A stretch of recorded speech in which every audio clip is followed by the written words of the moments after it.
Hey, what's up, everybody? This is Ming Chen from Comic Book Ben, and you're listening to Best Threesome Ever.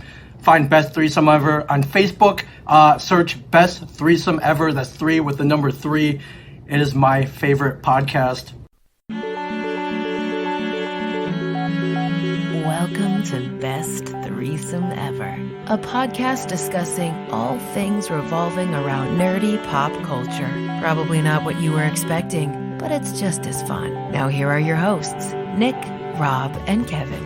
All right, here we go. Best Threesome Ever, episode 141, brought to you by Heroic Goods and Games and Jaybird Wines. I'm Nick. I'm Rob. I'm Kevin. Yay. Yeah. Yeah. It's one of those kind of days. The lead up to that was chaotic, you guys. It was. I'm a little sleepy.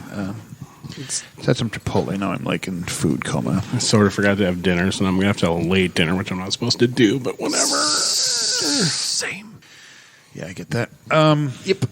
Yeah. How are you guys? How was your turkeys days? Good. Turkey's Day. Our turkeys days were good. Ours was very low key. Yeah. It's like Surgeons General. It's Turkey's Day. Yeah.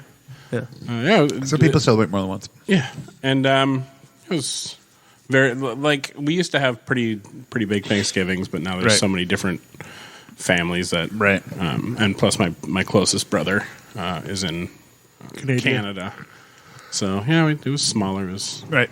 I wish you could meet my brother who lives in Canada. No, it doesn't work as well. It doesn't. No. Yeah. But no, I made the turkey. Yeah. And it was deloish. How'd that dry rub thing? Perfect. Yeah. Oh yeah, no. It was done a lot faster than I was intending on. So because it was a smaller turkey than I normally do. It was like it was like a 13-pounder. I was expecting it to be. I was expecting it to be done at like 4. It was done at like 2:30. I was like, "No, you son of a bitch! I'm not ready for you yet." And so, it was, shit, we gotta get ready to finish. Fuck. And that was fine. Yeah, I made the turkey too. I did the opposite though. I did the brining before and then Sure. a little olive oil and dry rub. I guess it's not really dry rub if you use olive oil on top of it, but oranges and stuck some butter and garlic inside of it. You just then call that a rub. Yeah. Oh, then I just rubbed it and then sliced some parts open and stuck in some butter and some garlic and basted that motherfucker every half hour. I didn't even baste mine. Yeah, me neither.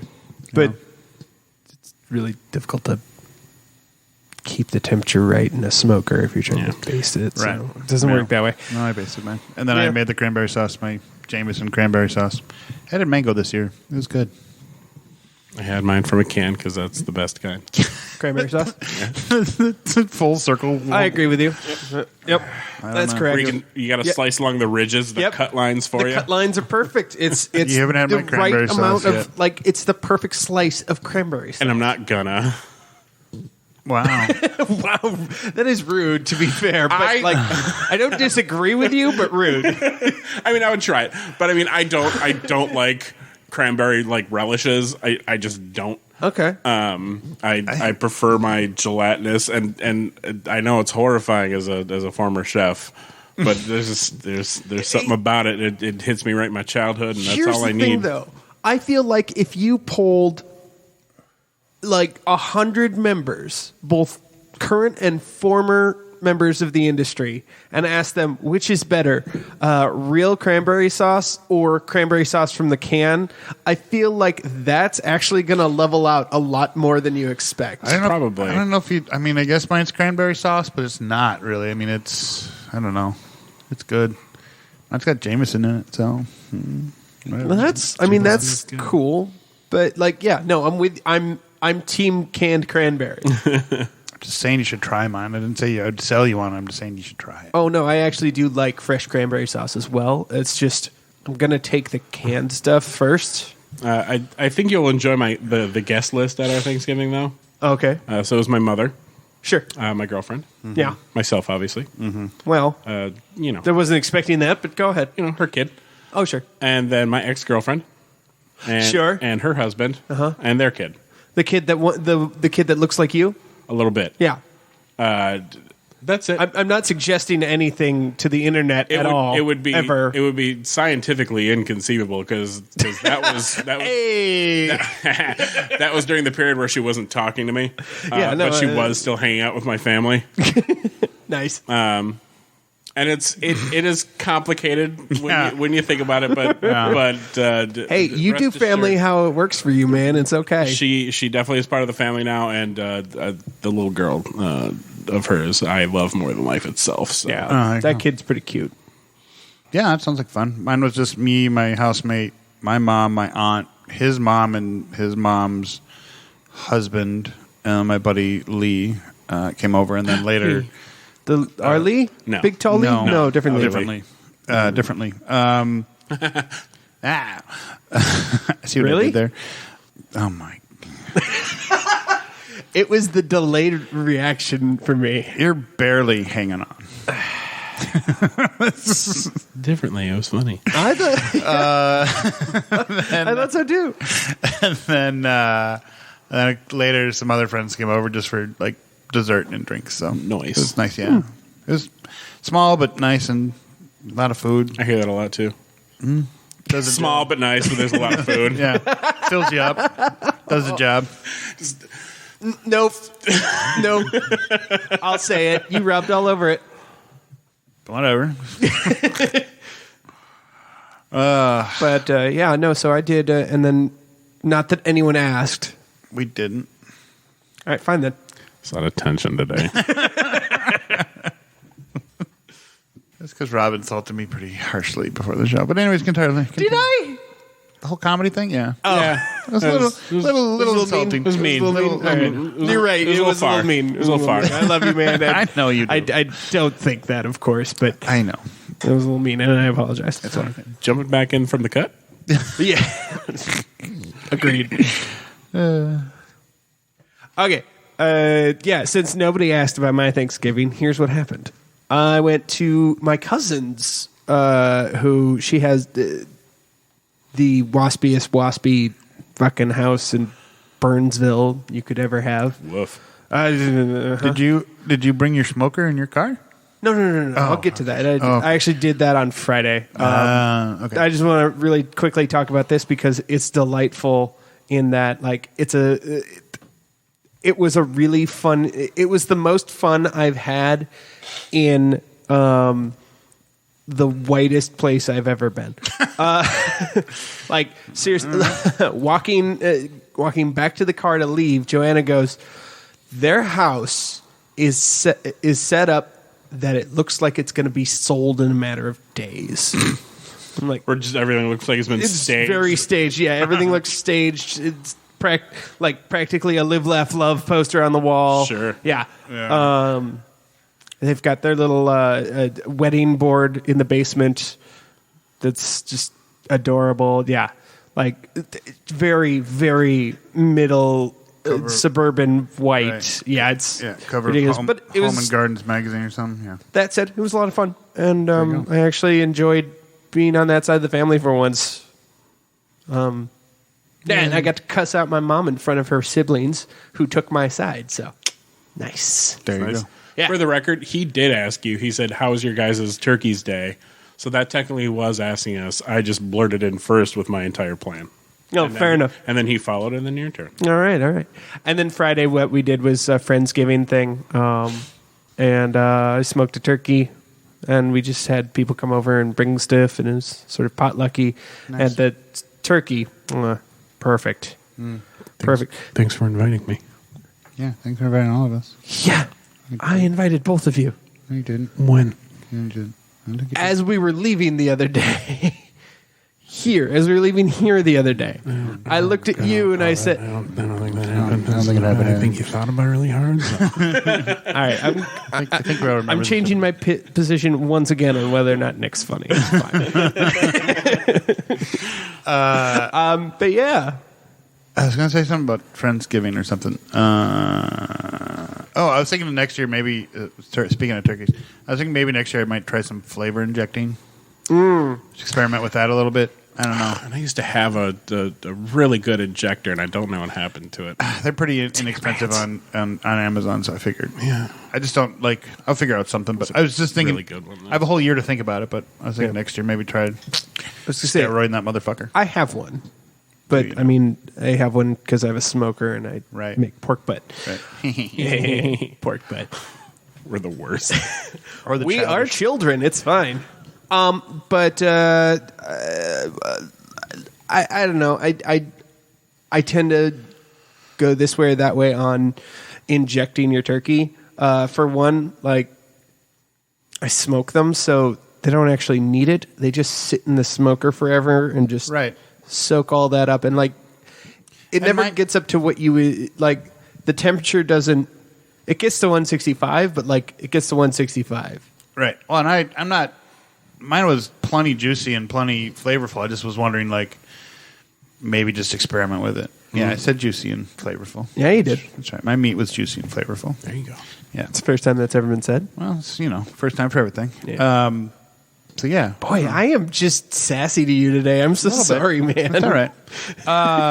Speaking of less sassy, since the last time we recorded, Stephen Sondheim passed away.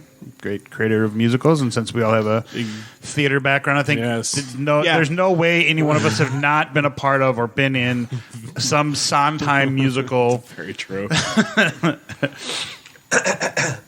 Agony! Sorry. All right. Better now. It's okay. So he passed away. That's sad. They did a big thing in New York Square with a bunch of people in Times Square. Sunday from Sunday in the Park with George. With George, yeah. Oh, there it is. Oh, there I am. Oh, hey. Hey, wow. hey guys. Welcome back. Wow. Thanks. Wow. Good to hear you. So it was, Sunday in the Park with George is not one of my favorites. I'm not actually a huge Sondheim fan, but that's fair. I'm actually not either. But he's the reason we have a lot. Yeah, he's the reason we have a lot. He's you can draw a direct line from Stephen Sondheim to every major musical that's come out in the last 20 years. Yeah, and I think especially the big ones. Right, and not only that, but I think I don't want to say it launched careers, but it definitely launched careers. Yeah, it did. Audra McDonald. And it's funny because Sweeney Todd is one of my like weird stage dream roles. Right, that's fair.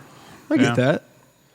Yeah, and Angela Lansbury. There you go. And Len Cariou, but nobody knows who that is, and that's unfortunate. Bernadette Peters, Into the Woods. Yep. Well, I think she also did Sunday in the Park with George as well. She might have, but you know who definitely did Sunday in the Park with George? Mandy Patinkin. Patinkin. I was just listening to him the other day because I don't know why, but for some odd reason I was listening to The Secret Garden, the musical, from the Broadway cast, and he was part of the original Broadway cast. Yeah, it's got some great music in it. Not Sondheim, but sure, still Mandy Patinkin, which is like I always I think it's sad that most people when you say Mandy Patinkin, they're like, "Who's that?" You're like. The guy that's going after this six-fingered man and Princess Bride, like that's how most people know him. My name is Inigo Montoya. Yeah. Although he did finally confirm after years that line about his "I want my father back" was the reason why it was so dramatic is because his dad had just passed away prior to that, and so like him saying it, like. Are you talking about the TikTok video that came out when that one girl was talking about and she'd heard that story? Yes. Yeah, he'd actually confirmed it in the DVD extras for the movie about 15 years earlier. I want my father back, you son of a bitch. Yep. Yeah. And then he's actually talking about his father's cancer. Talking to cancer when he said he was talking that. to cancer. Yeah, he was. But yeah, he confirmed that years ago. But oh, did he? Well, I didn't watch the behind the scenes I got thing. You. Yeah, but so Sondheim, which is. Oh, wait. Yeah, West Side Story is. Yeah. Yes. Yeah. Sure is. Which is coming out here shortly. Sure is. It is, yeah. I assume that there will be a in loving memory of at the end of that one. Sure there will be. Yeah. Shut up. I was trying to shut you up. It didn't work. I'm also curious if the new Spielberg West Side Story will include the updated lyrics from the 2010 They changed the lyrics? revival. Yes. Okay. Sondheim updated the show for the revival in 20... See, I'm okay if it's the original person updating things, but sometimes when they update lyrics, not so great. Okay, so it's Kinda, sort of. So Sondheim, with Lin-Manuel Miranda, updated some of the lyrics for the Puerto Rican gang so they could be in Spanish. Perfect. Yeah. I was thinking about that too. I was like, I think it'd be kind of cool to see a version of West Side Story where the Puerto Ricans speak Spanish and not with the Puerto Rican accent. Well, and to your point of updating lyrics, if the person who originally wrote it doesn't do it, sometimes that person is dead, and That's true. sometimes they use language like the blacks, and you're like, let's maybe change some things. Right. Yeah. I was thinking of Newsies, but yes, you are correct. Because they updated the lyrics for the Broadway musical, and I hate it. That was not an edit, by the way. That's what I said. It is. Yeah. Just in case people think I said something way worse. Mr. Black. No. I think this disclaimer needs to be said without us trying to do comedy around it. Say that again, Kevin. The blacks, that one, or Your explanation. yeah, that was not an edit over something worse that I could have possibly said. That was what I said. He's literally saying the blacks. I didn't want to say anything worse. He did not That's say already anything. as bad as I can go. Yeah, we will trip over ourselves to let you guys know that we're better than that, I guess. Quick, I need a shovel. This grave isn't deep enough. All right, back to comedy. Yeah. Back to comedy. So Sondheim passed. God damn it. It's funny to us. Gallows humor. So yeah, I was sad. He was big influence on a lot of people, I think. So yeah. There's a lot of stuff that also happened between the last time we recorded and now. There's a lot of what I like to call teasers that came out. Yeah. There's also a bunch that are coming out tomorrow, but I guess whatever. Right, and that's why I figured we kind of wait on those until they come out, and then we'll talk about them. Because tomorrow's it's Wednesday. Tomorrow's the Video Game Awards, and there's going to be a lot of reveals, including the new Halo trailer for the live action series. Yeah, live action series. Yeah. I mean, the little teaser they got was kind of cool, but. Well, why don't we start off with my favorite topic over the last few episodes? Some new clips in the Spider-Man trailer. Yeah. So we finally got actual footage of actual Willem Dafoe actually in the movie. Like, Correct. we knew he was in the movie, of course. Yeah. But like now we've seen actual scenes, and there are stills going around of the scene because it's a blink and you miss it moment in the trailer. Right. But when they took stills, and so the still is Norman Osborn wearing a ripped and torn purple hoodie, Yeah. and underneath the torn bits, you can clearly see his Green Goblin outfit. And it's very reminiscent of the old school outfit, and it's very cool. Right, I dig it a lot. Which probably is the hooded figure that we see in the one trailer, which is sad because it's not Ned like we want it to be. But who knows? I mean, but it's great because then it's also not Dane DeHaan or James DeFranco. True story. Or James DeFranco. Sorry, James Franco. Is that Ani DeFranco's weird brother? No. Philip DeFranco's skeezy uncle. There you go. But don't we also in the trailer? Didn't we also see him with the helmet on as well? The original, yes, in one of the trailers you see him with the original helmet on. But yes, or someone, probably Willem Dafoe. But yes, we can now confirm that the goblin in the hoodie on the Goblin glider is Willem Dafoe. Right. So that probably means maybe there's more than one of them. Maybe. Willem. Maybe one's good, one's bad. Who knows? What is that from again? How I Met Your Mother. Yes. When they're at the fancy party and he was trying to think of stuff to talk about. Wouldn't that be interesting if at that scene where we think it's going to be Spider-Man, and Spider-Man facing off against Electro, Sandman, and the Lizard, that if it was actually the good Green Goblin? Spider-Man, Green Goblin, and Doc Ock? Maybe not Doc Ock, but somebody else. I think Doc Ock's getting Venom? redemption. Oh, Venom. Like we talked about before. Venom, Spider-Man, and Venom. Sorry. and a good Green Goblin. I don't know if Green Goblin was ever positive, but since it's the multiverse, it's certainly possible, but I don't think it is. Okay. Well, just because even Willem Dafoe has said in the trailers that Goblin very much works in those. I don't know if either of you have watched these, by the way. I have not. I have not. Alfred Molina, Jamie Foxx, and Willem Dafoe have been doing interviews together. Press all three tours. of them. Yeah, they're doing the press tour. Yeah, they're doing the press tour and the villain press tour. The villain press tour, and they're talking back and forth and discussing things, and Jamie Foxx is just far too nerdy to be there with Willem Dafoe and again Alfred Molina, frankly, for my opinion. But Willem Dafoe says straight up that the Goblin works in absolutes. There are winners and there are losers. And so, yeah, I don't think with that mindset, I don't think we're going to see a good Goblin. I think we'll only see the bad Goblin. Yeah, I think he's going to be, if not just in the beginning, he's going to be like a heavy antagonist for the film. Okay. I honestly believe that he is the main antagonist for the film and is the master manipulator of the movie. Yeah. Maybe he's in the other side with Sandman and Electrode, and we just don't see him. Well, somehow we find out in 8 short days.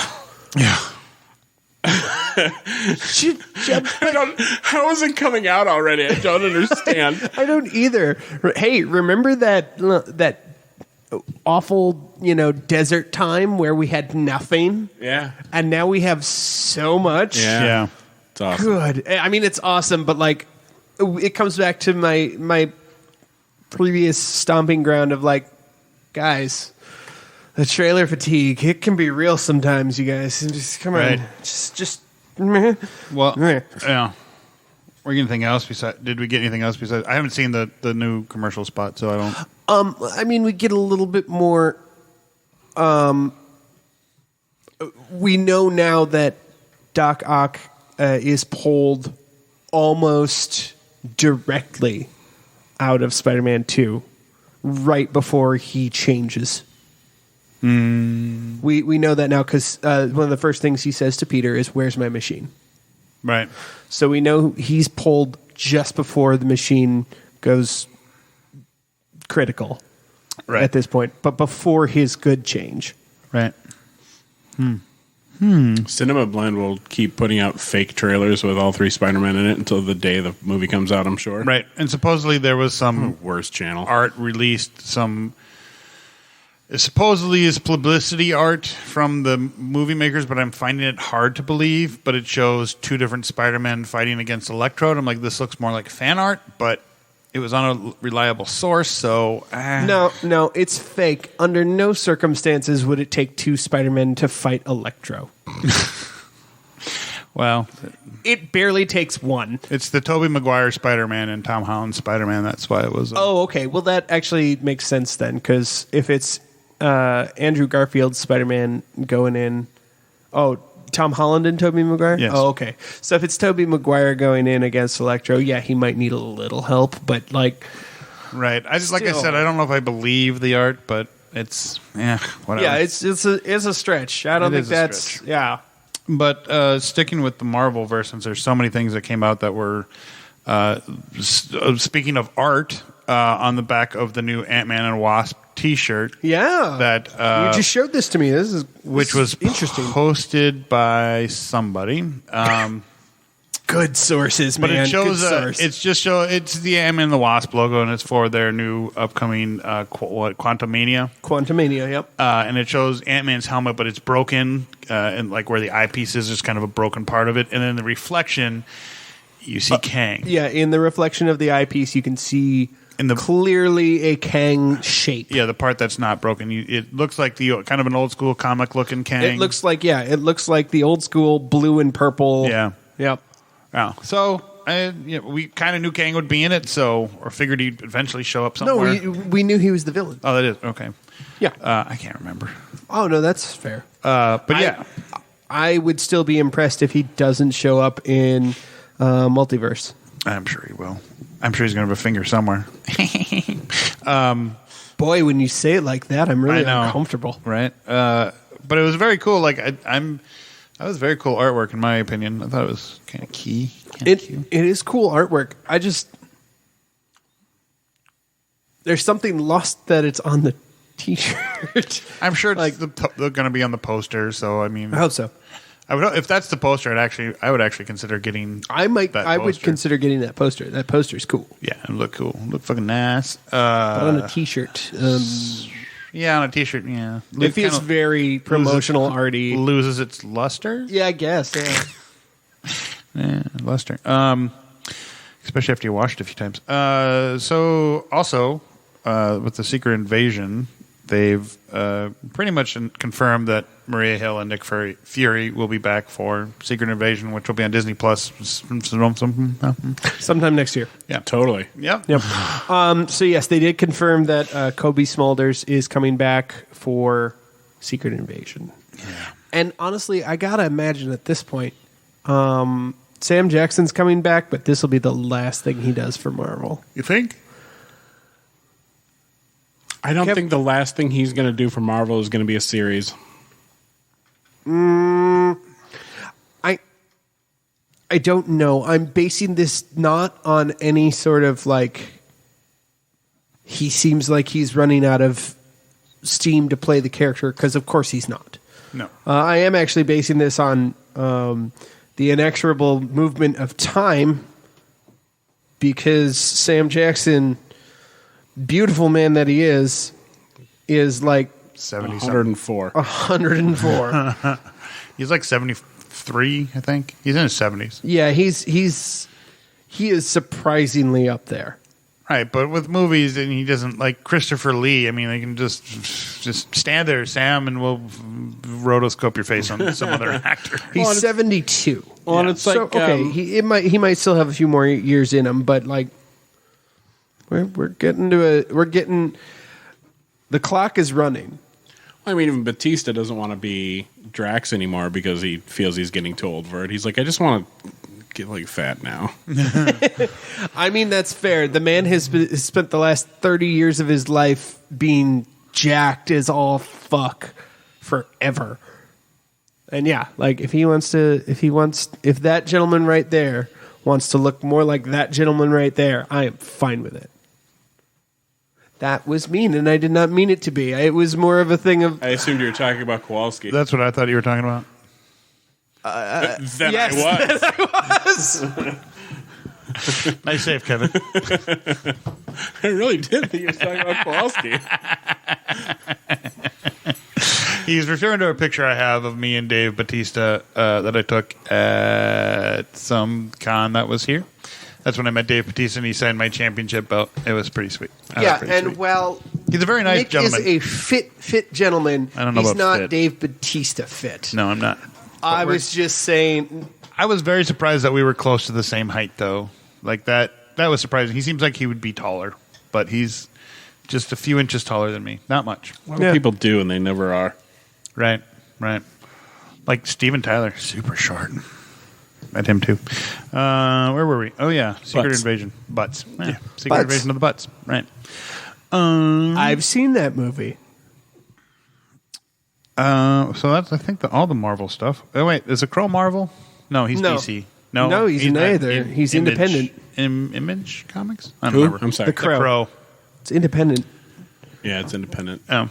Anyways, so there is some test footage of Jason Momoa as the Crow unearthed, which Before it got scrapped. right, which was cool, but had it gone through, I don't know that I would have liked Jason Momoa to play the Crow. Oh, he looked pretty good. He did look great. There's nothing wrong with that. I'm not saying he didn't look great. I don't picture the Crow being as buff as he is. I mean, I agree with you. He is definitely more of the lanky goth boy look. Yeah. And not so much the gruff metalhead, Although he jacked as fuck look that Jason Momoa can absolutely pull off all day long, harder daddy. But you know who he could play and who he looked kind of like, or at least the beginning of? Lobo. I mean, yeah, but he's already Aquaman. I know, but I still want Terry Crews. As Lobo? Yeah. Oh, God, yeah. I still want Brad Garrett. Yeah. I don't. I don't want to break it. Even Because didn't he voice him in the 90s? Yeah. He did. Brad Garrett voiced Lobo in the 90s Superman, and the idea of him being a multiversal version of Lobo delights me. Because I hear in my head him arriving on Earth, seeing I think a pop machine of the DC brand pop in that cartoon, which is called Soder. Yeah. I'm going, Soder. I can hear it in my head. Yeah. That's because Brad Garrett has the right voice for that character, though. Yeah. Like, it's perfect. Yeah. Mind you, he's basically just doing a Macho Man Randy Savage impression. Yeah. But that's fine. I see a crank. I accept that. Mick Foley as Lobo. Ugh. Yes. No. Dave Bautista as Lobo. I could get behind that. Yeah. Yeah, I could get behind that. Be kind of fun. The thing is, I just really think that he wants to move on to more serious roles, right, and not be covered in makeup for every role that he does. Yeah. Feels like it. Yeah. And I think actually I would like Terry Crews better because I think Terry Crews' comedy timing is better and can pull off that smarmy. Yes, like I was going to say, the Bautista's comedy chops are real good. They are. Like, it's a different style you're talking about. Yeah, right. Which I totally complimented him on because I know he said he always, when he first took that role on, that he worried that he's like, I'm with real actors and I'm me. You know, I was a wrestler. And I told him, I said for what it's worth, I really enjoy your character, and that I think your comedy timing is pure genius. And he was like, oh, thanks, man. And then I asked him about, was there anything? My question that I asked him was, was there anything that didn't make the cut of the movie that you really wished would have? And he's like, no. He's like, I think all of our best stuff really made it. He's like, there's a couple things that we did, but they didn't work, and like we just kind of did them as jokes, and they weren't as funny. Or they were funny to us, but not necessarily film worthy. Right. So he's very, very cool, very nice guy. So if you have a chance to meet him, I highly suggest it. There was one more Marvel thing. Was there? Into the Spider-Verse. Oh yeah, the Across the trailer. Spider-Verse Part 1. Are we gonna leave the trailers? For Yeah. Okay. Yeah, there was. But thank you. Okay. Appreciate you. Okay. Push that air, Kevin. Push it. It was like I felt like that was like a therapist thing. Like, it's okay, just push it away. It's not your fault. It's okay. It's not your We're fault. gonna put it here. Nick, it's not your fault. More DC stuff though. We got pictures of Black Adam. Some on-screen shots of The Rock as Black Adam. I didn't see these actually. Very cool. Very good looking. Yeah. I mean, it's The Rock. So. Well, I just watched Jungle Cruise a couple weeks ago. And? I did not hate it. Really? Yeah. Maybe I'll give it a shot. You should. I don't want to. I'm going to throw your own words back in your face. It's not good, but it is fun. Fair enough. Yeah. It's very Pirates. I watched the It's very reminiscent of Pirates. Sorry. That's okay.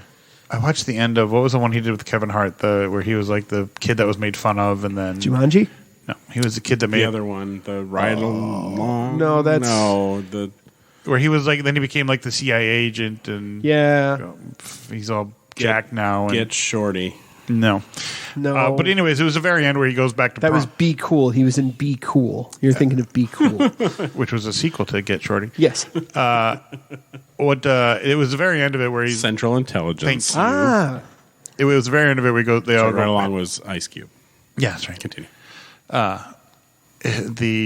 they had their 20-year reunion, whatever the fuck high school reunion they had, and for some odd reason they said they were the class of '96. I'm like, The Rock is not 1 year older than me. Maybe he is. I don't know. But anyways, so he goes back and he gets he gets nominated as the king of and whatever. Then he gets naked in front of everybody, and I'm just like, not that it's weird for The Rock to be naked because he wrestled in fucking man panties. He's a couple years older. He was 72.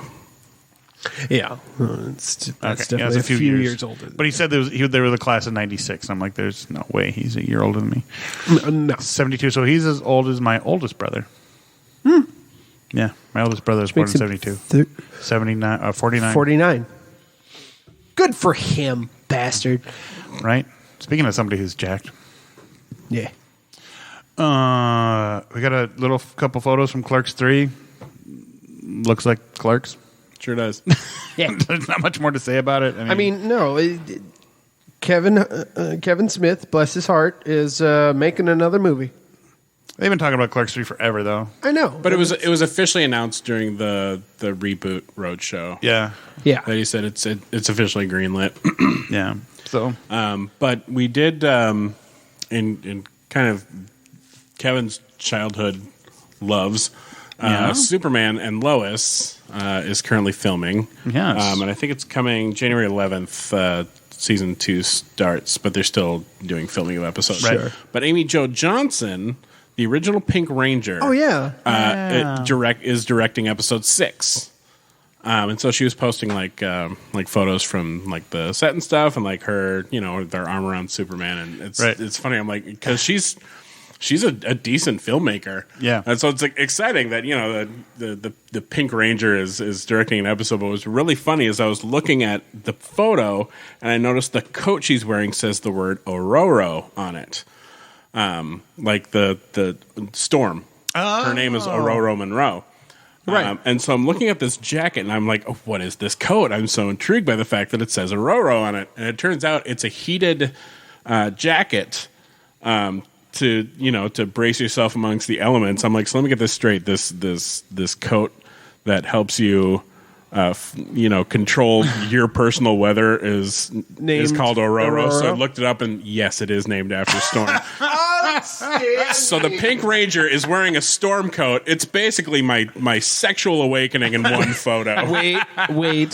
The Pink Ranger is wearing a storm coat while directing Superman and Lois. Wearing a Superman hat. Yeah, like that's your sexual awakening plus some. Yeah, it's I'm very pleased by this. So that's very much in love with the Pink Ranger. That's your sexual awakening plus showing you some kinks you didn't know about yet.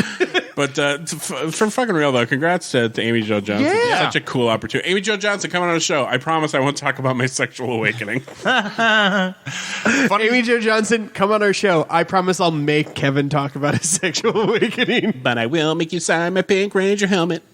That's right. Because at least unlike the original Red Ranger, you're probably vaccinated. I have very angry opinions about Austin St. John. Anyway, hi. Funny story about Amy Jo Johnson. So that photo of Dave Bautista, as I was leaving that photo area, then it's very small exit.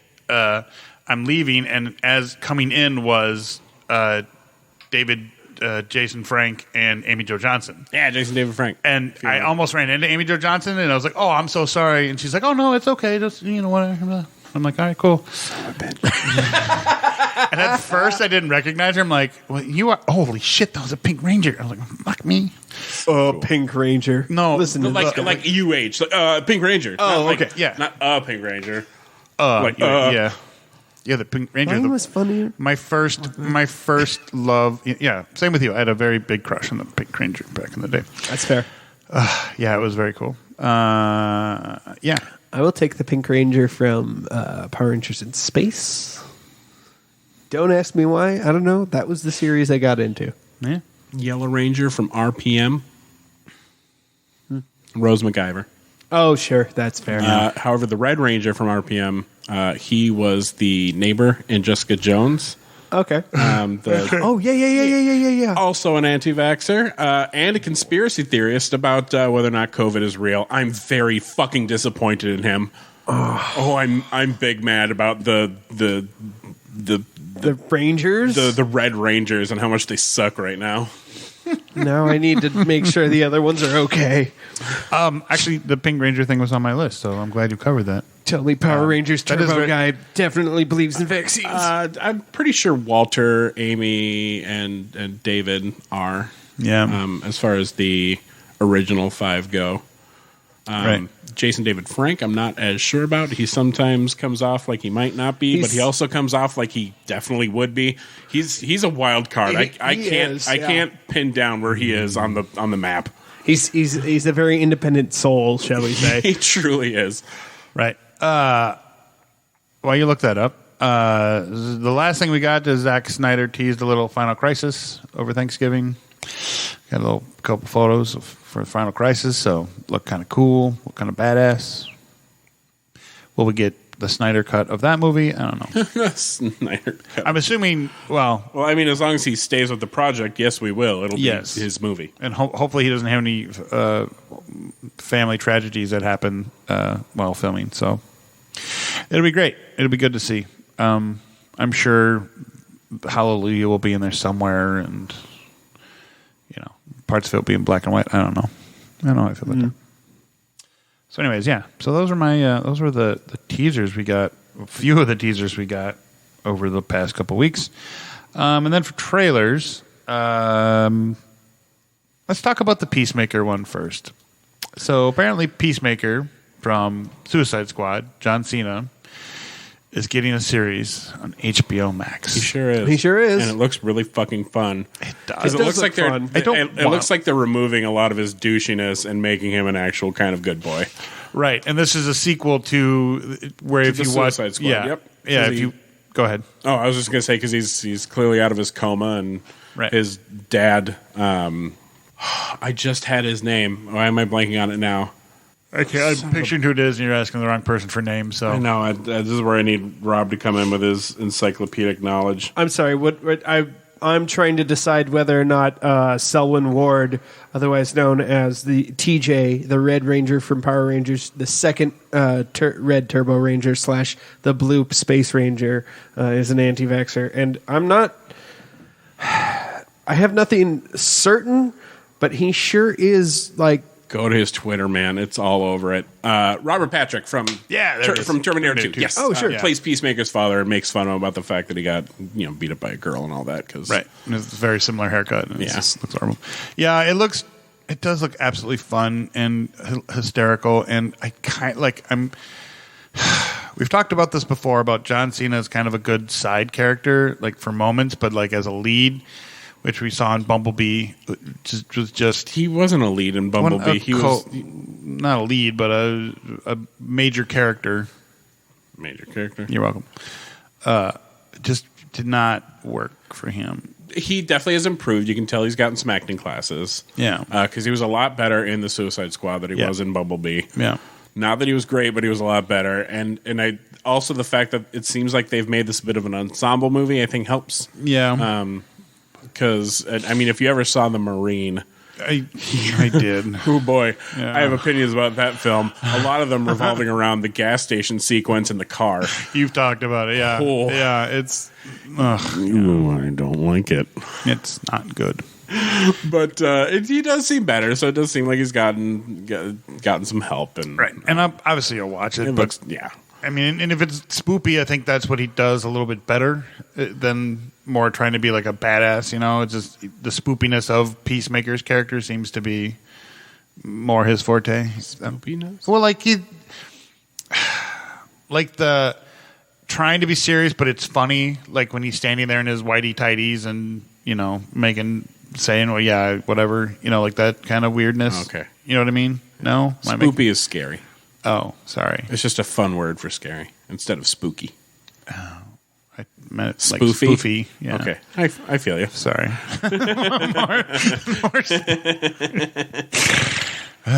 Thank you. More spoofy. My mind works better when it. Yeah. Anyways, I think he does better in those roles. Yeah, and it does look fun, and Saber sure as hell is excited about it. She was like, I was like, yes, it is exciting. Yeah, so that's good. And it looks like we get more of him in just his tighty whities. So that's pretty neat. Yeah, we do. And then his multiple helmets, and I don't know anything about the character post Suicide Squad movie because I've never read the comics, so I don't know. But we obviously see a scene with a bunch of different helmets, and I don't know if those are his dad's or his or different occasion helmets or probably yes. Okay, probably all the above. So it looks kind of fun. Interesting to see where it goes. So and yes, this is the DCEU's first series. Correct. Because all of the other DC series have taken place outside of it, between Titans, Doom Patrol, all the Arrowverse, obviously. Right. So this is its first in-universe television series. Which is why I find it interesting that they chose Peacemaker, not like, I don't know, Harley or... I don't know. She's got other shit to do. Yeah, she's got movies. But interesting choice, so let's see where it goes. And then the other trailer that we got, teaser trailer, I guess, was for the Out of the Spider-Verse one with a very fun little Gwen Stacy popping in on Miles Morales and, falling out the window, but she really didn't fall out the window. And then the Spider-Man 2099 coming in and laying a beat down, so I have to figure out why that's going on. Yeah. That was fun. That was fun. With Oscar Isaac's coming in to play Spider-Man 2099 because if it is a nerd property, Oscar Isaacs will enter it. He's fully involved in everything. This is his third Marvel character. Yeah. It took me a second. Yeah. It's easy to forget he was Apocalypse. It's because Apocalypse is easily forgettable. That's true.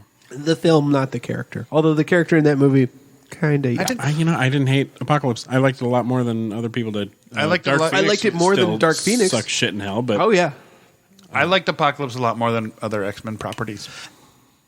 So it had some good moments. And that's because the X-Men movies are real fucking hit and miss. They sure can be. Yeah. Depends on what mood you're in, really. And what age you are when you first see them, I think. I think it had the better Quicksilver scene. Apocalypse did. I agree. Yeah. Sweet Dreams. Oh, yeah. Yep. Yeah. Yep, it did. Yep. Though I didn't like his scene in WandaVision as much. Really? Why do you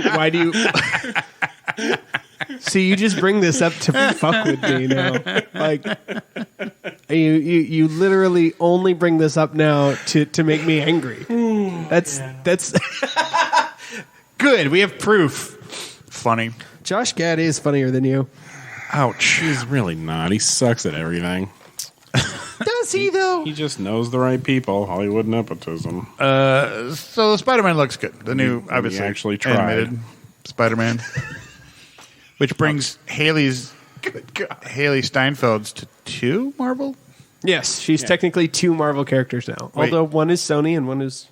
Right, but still Marvel. Speaking of which, are we going to talk about a little bit about Hawkeye? I was just about to, yeah. I figured we would finish make it our happy ending of sorts. Oh, sure. That's fine with me. Oh, I was just going to, if we want to, we can do that, or so we can do Have you guys seen anything else important? I've seen catching up on Star Trek Discovery, and I watched through the first... I mean, like, of the films. No. Like any Ghostbusters? Or I saw Ghostbusters. Blockbusters? Ghostbusters. Okay, good. No, I saw it. Okay, good. Did I say? Didn't I text you? Yeah. I did not. No Time to Die? No. You know me and James Bond. Excuse me? It was good. Ghostbusters? Go fucking see it. Oh, no, yeah. I have time off next week. No Time to Die. It was good. Watch that one at home. Wait, Ghostbusters? That sounds right. No Time to Die. No Time to Die! Okay. Gotcha. I haven't left that one since I mentioned it. Okay. Yeah, I was... Sorry. I knew was where good. you were, Kevin. I just wanted, because we're not going to come back to it, I just wanted to... Yep. It was good. Gotcha. It was a good final movie for Daniel Craig. Does he die? Well, That's all I want to know. we don't know, and at the end it does say James Bond will return. It doesn't say 007, it does say James Bond, so... Interesting. But Interesting. But it sure looked like he did. Hated it already. Spoilers, I guess. Yeah. So do we want to do a happy ending, or we just want to like nonchalantly talk about it without spoiling anything? I think we should do like a little Happy, A mini happy ending, mini happy ending. half and half, like a halfy. Yeah, Happy, a little yeah. happy. backseat hand job. Because we are halfway through the series now. What did we decide to call that though? I thought we came up with a name of it. We did, and I don't remember it. Because you didn't like half a hand job or half hand. Yeah, backseat handy or whatever you said. That was just weird. Yeah. Well, so after this episode, we'll do a little Hawkeye. Have you guys watched Discovery? Caught up on Discovery? Yeah, I'm caught up on this. I'm not caught up on this, but I'm not. I haven't watched any Discovery at all. I'm not really not going to spoil anything. I like it. I like where they're going with it. It's an interesting season so far. Yeah, I like that the problem wasn't solved in one episode, and it's actually taking multiple episodes to figure out. Well, that's always Discovery. Well, I know, but I just mean like it within a Star Trek series, they always are like, oh, we figured out what the problem was.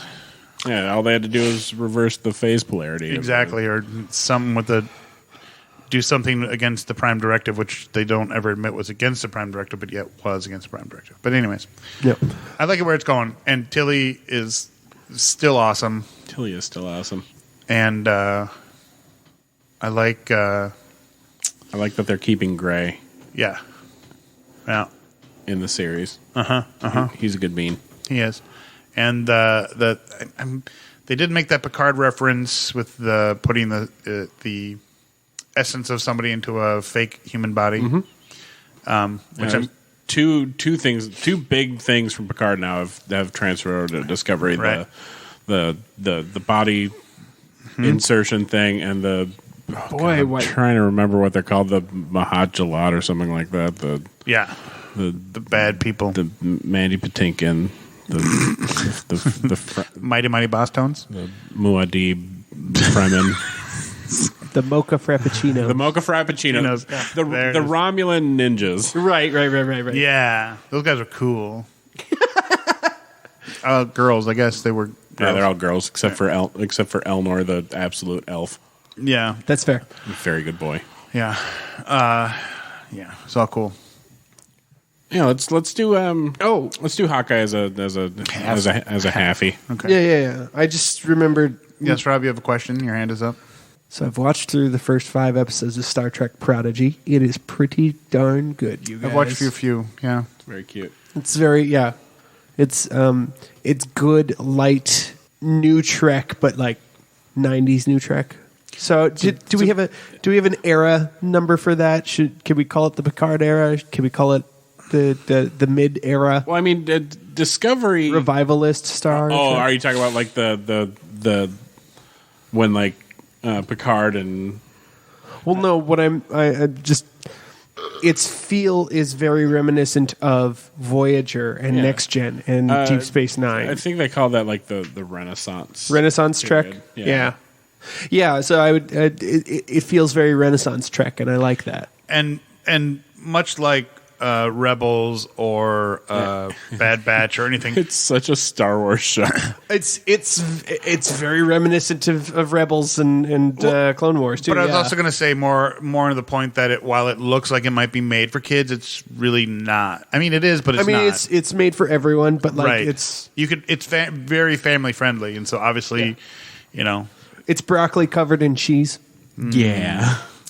I love broccoli covered in cheese. Me too. Right. And I bet you loved it as a kid, too. That's how your mom got you to eat broccoli. No. No. I would eat broccoli plain, too, because I like broccoli. I do, too. And so would I. I liked it with a little salt, and that was great. A little salt, a lot of butter. Mm-hmm. Put cheese on it. A lot of butter, actually. But yeah, if you put cheese on it, it's great. But like that's what I mean is that the show is very... It's palatable to kids, but with the themes and plot that is acceptable to adults. Like you can get behind this as an adult. It's a good show, but very much. I'm so excited for Gwyn's for Gwyn's angstness later on in this series because she is going to be a fucking Zuko later. And while it's very much a Star Trek show, and it's very much, I understand it's animated, the ship is very much a Star Trek ship, but the bridge is very much not a Star Trek bridge. Where it's like like there's no view screen; it's like actual glass around it, and it almost comes off as more of a Kelvin timeline ship. Yeah, it does. Yeah, which I mean, it's fine. It's also very white. Yes, the inside is very like metallic. The whites. There it is. Thank you. I didn't mean like it's very white. It's very. But yes, the palette is very monotone white gray. Yeah. And anyways, that's fine. Nerdy me has been researching different classes of starships, and of course you have. Of course I have, because what else do I do besides stupid nerdy things? I decided if I was a captain, I'd either have an Akira class or a Invincible class. And no, they're not invincible. Well, then why do you want it? Because those are the two classes that were not necessarily made for scientific research or discovery. They're actually made to be warships or to be used for, because they were made post. They were made and designed post Borg and after the whole Dominion War thing. Yeah. So they decided, Starfleet decided, we need ships that are a little bit more armed. Yeah. So That's why I'll take a Defiant class, please. really, those are nice ships too. Yeah, I like that one. It's the sporty tank. You're not wrong. Yeah. You're not wrong. It very much is. Yeah. It's yeah. For the cosmopolitan warmonger. You're welcome. Kevin? I'm a big fan of the Intrepid class. I really like Voyager. No, that's fair, and I do too. I think it's a great looking. On Star Trek Online, there's a couple of like variants of it, and one of them is really sleek, and I'm a big fan of it. Which, oddly enough, the Enterprise E is not an Intrepid class. It's a different No, class. it's a Galaxy class. No, the Intrepid E is not a Galaxy class. No. That The Enterprise E is not a Galaxy class. It's another kind. Yeah, the Enterprise D was Galaxy class. Yes. Constitution. No, that's the original. Constitution. That's the original. But anyways, yeah, it's a very nice design. Sovereign class. Sovereign class. I should have known that. I'm upset. Actually, speaking of online Star Trek Online, the very first ship you have is a Akira class. Yeah, Yeah, so that's right. Yeah. I do like the Intrepid class. The look is very nice. They look nice. Yeah. The Luna class is also very cool. The Titan in Lord X. Oh, okay. Yeah, that's nice looking too. I think my second class would actually be an Excelsior class. I don't know why. I hate them. They're the worst. I'm sorry. It's a yuck your yum. It's okay. You don't have to like it. But I think I don't like it because it was one of the only ships you saw in Next Generation because it's all they had like left over, and and so all you got were Miranda classes from Wrath of Khan and fucking Excelsior classes, and it's like, I'm sorry, is this not 75 years later? Where are the new fucking ships? Well, it's okay. Then you got that other one that was like the other one you saw all the time. It was like the saucer section of the Enterprise with that big like slice of pizza on top of it, and then it had like the nacelles underneath it. That was the Miranda class. Oh, is it? Mm-hmm. Yep. Oh, no. It was a kit bash Miranda class. There's a couple kit bash Miranda classes. That one, yes. No, there was a different one. Like in Generations, the ship that is flying away after they get rescued from the planet. That's the one I'm thinking of. The Miranda class. I know what you're talking about from Star Trek. That one doesn't quite fall into the. But it's the cheapness of the show. The cheapness of the show, since they had a movie budget. I was just saying that you always see that one in a lot of Star Trek. Oh, sure. It's like used for an ambassador type ship, and it looks like a more modern Miranda class. And all the nerds listening, you're welcome. We're just those of you that are here for the comedy. Don't worry, we're coming back to it. I promise. Eventually, everybody's looking these things up. Like, what class is looking? Yeah. Sorry, we went deep on some Star Trek, you guys. Sure did. I've been watching a lot of Star Trek recently. That's fair. So have I. I'm almost finished up with Voyager. So we get to Nerd Grab, speaking of Star Trek. Were we not going to talk about like the Matrix trailer or anything like that? Oh, yeah, I suppose we talk about the Matrix trailer. There's a new Matrix trailer. It was. Yeah, there is. It's awesome. I didn't see it. Oh, I'm getting a lot of feels. Yeah. Right. You see more of it, like what's going on, but the trailer ends with Neo just taking agents or whatever to Pound Town, and then he finishes up with I still know Kung Fu. And I was like, fuck yeah, you do, Keanu. Yeah. That's fun. So he seems to get his powers back. All right. And you see at least the starting of reawakening of both Neo and Trinity. Okay. And I gotta say that Keanu Reeves looked a little weird in Bill and Ted without the beard, but with the long hair still. I don't know. It made him look jowly or something. Sure. But like in this one, he's got like the tattered sweater again, and he's got the shaved head and no beard, and he looks like he's aged maybe 4 years since the last Matrix movie. Nice. And I'm very impressed by that. So either he's been working out a bunch, or it just looks better without the long hair, or both, or something. Sorry, the one I was thinking of was a hood class. I'll show you a picture of it. A chutzpah class? Yes, a chutzpah class. That's it.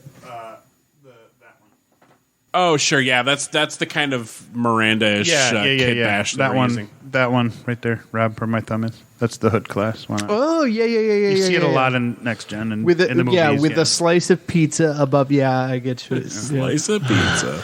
No, he's It's a triangular. He's shape. right Slice on. of pizza instead of a rectangle. Right, Yeah. right. Normal slice, not a Carboni slice. Not a carboni slice. Carboni's. For those of you who don't Not know, a pizza fry. who for aren't- those of you that are not from Minnesota. right, Carboni's was for me as a kid was the first pizza place that I went to that cuts it into squares instead of the normal across. God, I want pizza now. If I wasn't full on Chipotle, I'd want pizza. So nerd grabs? Where were you? Nerd Grabs, yeah. Nerd grabs. Excited for Matrix. I'm excited That's for all the I new got. Matrix too. I'm glad that they're. Oh, it looks good. Looks so good. I'm just not as excited. It's okay. That is okay.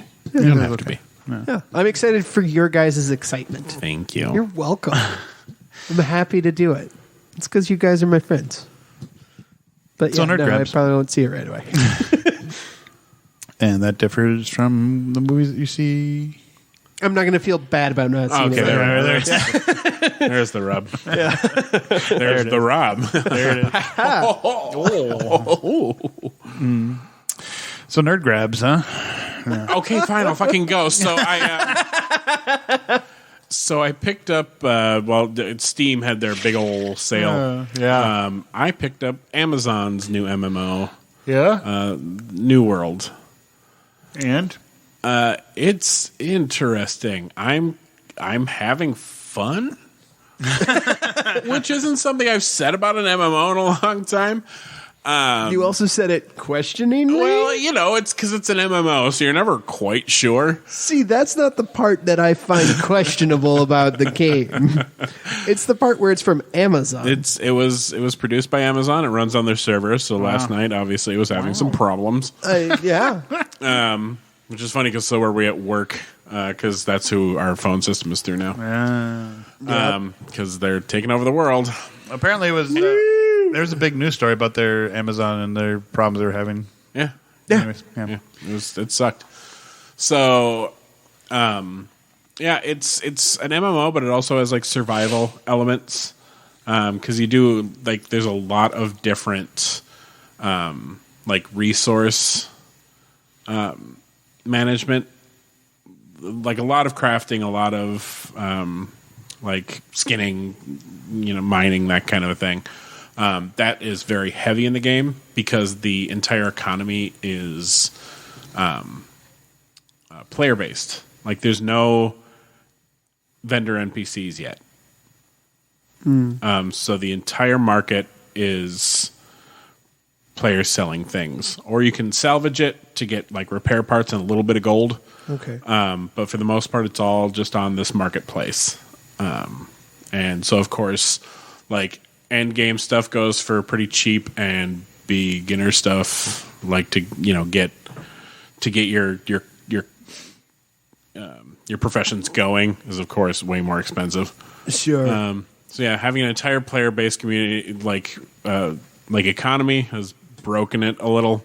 Yeah. But other than that, I am. What is the name of this, by the way? It's called New World. Okay. It is. You'll notice it looks kind of conquistador-y, but it's you're sailing to a new land, and it's like this magical place, and you don't really pick a class. You kind of do that as you go. So it actually has like skill allotment, and whatever you do just changes with whatever weapon you have equipped. Get a little bit like Final Fantasy 14 in that respect. So right now I've kind of two characters going because I'm kind of playing with it a little bit. One is doing rapiers and void magic, and the other one is doing life magic with big ol' axes. just to kind of to see what the spectrums have to offer, as it were. It's like I said, I'm having fun with a slight question mark. But it's it's interesting that the whole thing was produced. Obviously, they had actual game studios working on it, but it was funded and produced by Amazon, so it runs on their servers. And interesting. It's very interesting. And the queues were god awful when it came out, but now that the new Final Fantasy XIV expansion just came out, now that's clogged, and this has made it easier for me to play. Sure. I'm just reading through just looking at the setting. Interesting. Yeah. You can quit giving me that look now. No, I'm not giving you a look. I'm giving the universe a look. The royal we a look. The royal we a look. Yeah, I just. But other than that, I haven't really gotten anything for myself. It's Christmas time, so. I haven't really got anything for myself. It's just that game, and then crap I pre-ordered 19 years ago that still isn't shipped from Hasbro. But I'm sure you also feel the pain on that one. I do, because I called them, and Graham has his Eye of Agamotto already. Really? So I don't know if he must have bought it through somebody else, or I'm really low on the queue for that thing. But fuck me, I guess I don't. It's now saying it's not going to ship until sometime next year. Yeah. Well, other than that, I did do. I'm probably going to regret it, but I'm also not going to regret it. I did do the HasLab for the Proton Pack to go with Spengler's Wand. Yeah. So right, and I think that's finalizing on the 13th, and then I think they hopefully ship not too long after that. But yeah. So speaking of that Hasbro thing, so I'm like, where the fuck is my goddamn pulse rifle, nurse pulse rifle thing? And I've messaged them, I've emailed them, they haven't responded. So I'm like, what the fuck? And then there's a phone number. I finally found a phone number, so I called the phone number. And some very nice lady answered. She's like, hello, this is Hasbro, whatever, Pulse or whatever. How can I help you? And I said, hey, I've just got a question about that Aliens Nerf Pulse rifle. I said, pre-ordered, it was supposed to ship October 1st. And she goes, no, it's October 1st of 2022, and that's always been our stance. And I said, well, I don't remember ever seeing that, but why would you? It also feels awkward that you said it's always been our stance unprompted. Right. I said, well, then why was it done a year before? I mean, normally a pre-order is a month or two. And I said, I ordered that thing in August. Well, with Hasbro, they do have a lot of very early pre-orders. I pre-ordered the Ninja Turtles Power Rangers line, and that doesn't come out until, I think, June or something of next year. And I pre-ordered those, during the summer. Because you still haven't gotten your Mandalorian one, right? No, I haven't yet. So that's why I was wondering if maybe yours... I don't think yours ships in October, but I think yours ships probably next year. Because I know you ordered that way before I ordered it. Yeah, and that one was supposed to be in August or September, I think. Because I pre-ordered that a year ago. I just don't like waiting for things. I'm already waiting for my Aliens armor. And if you log into your Hasbro Pulse account, it'll tell you any updated shipping. Well, I hope it ships earlier than October. Cause fuck, I don't want to wait that long. So yeah, I also suggest downloading the app Shop.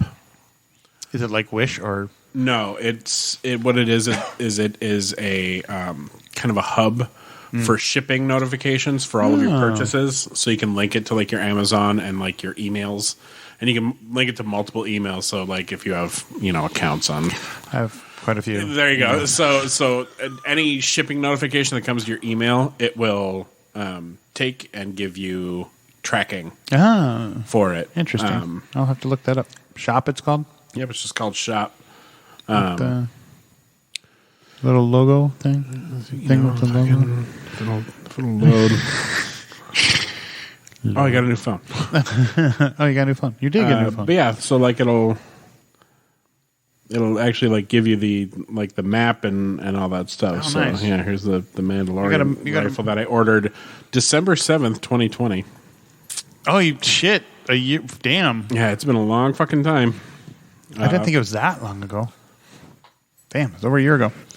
Almost to the day. Yeah, it's a very handy little app. Yeah, I'll look it up. You said that was it?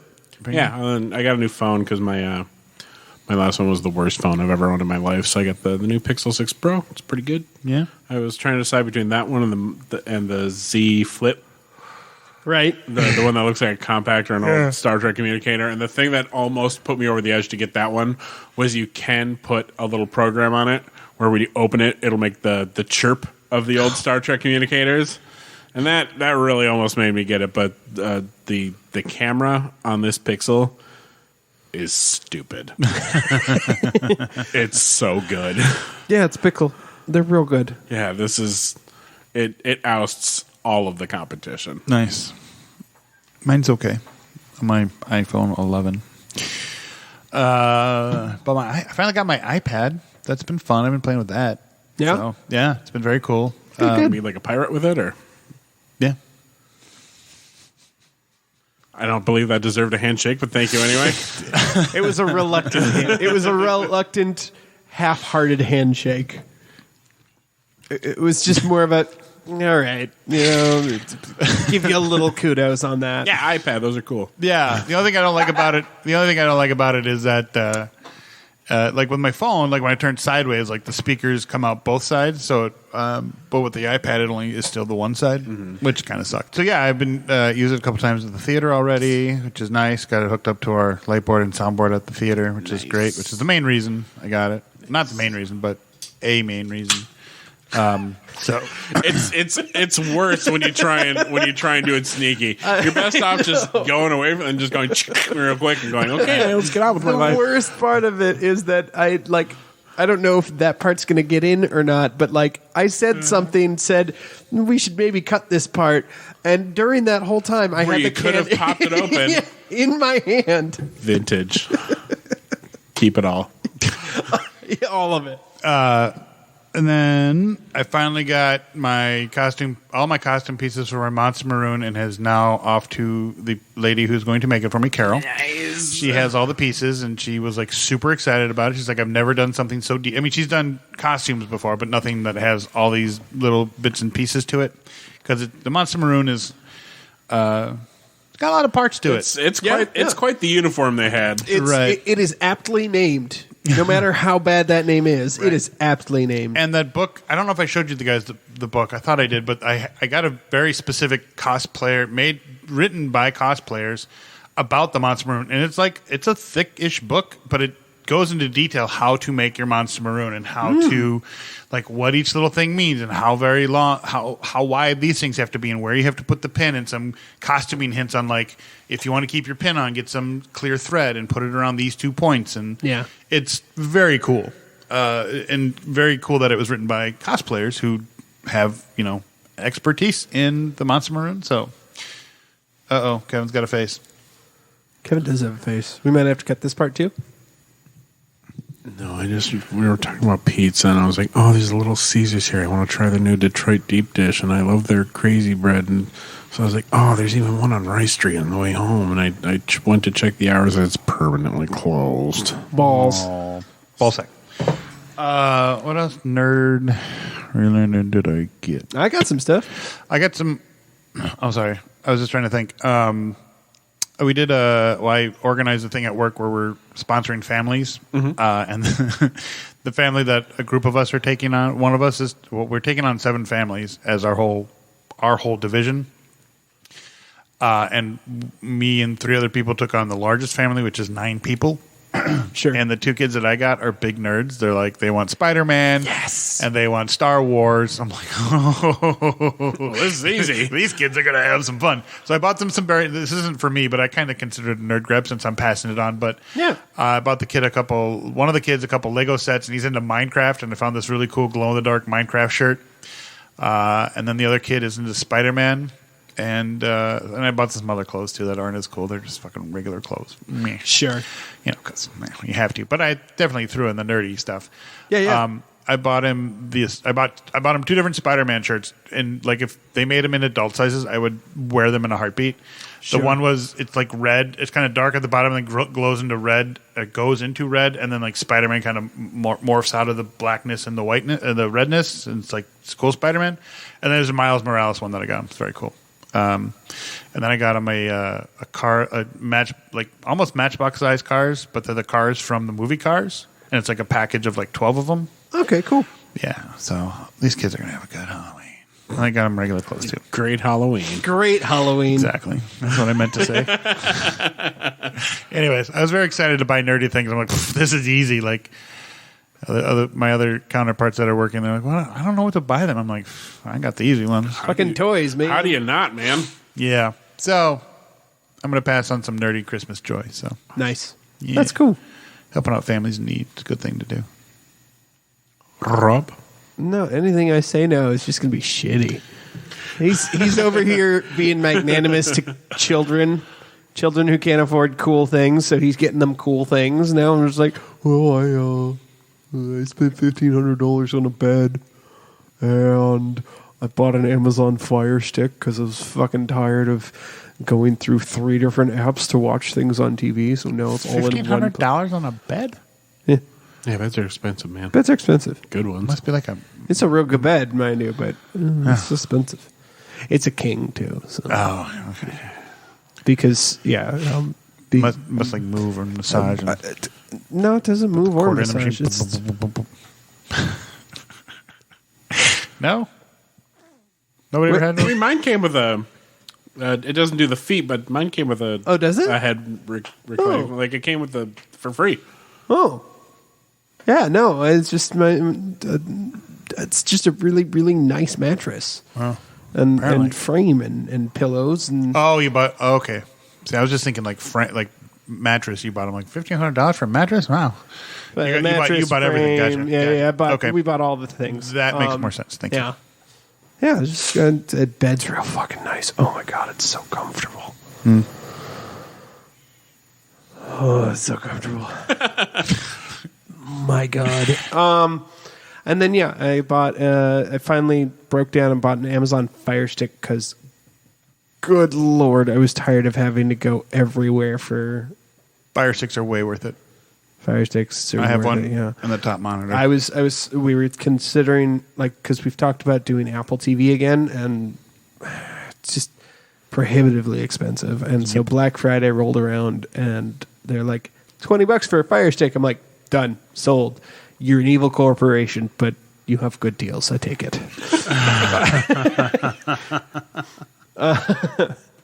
I'm wildly hypocritical, and I'm okay with it. Though that being said about Apple, there are some wildly good programs on Apple Plus right now. Yeah, and I'm thinking about maybe figuring out how to handle that later, but I'll deal with it when I get there. Yeah, so bed, Fire Stick. And I finished Borderlands 3. Nice. Yeah. I haven't even beaten it yet. Oh. Well, I mean, it feels pretty obvious the direction it goes. There is what a twist. There's a couple twists at the end, but I won't get into those.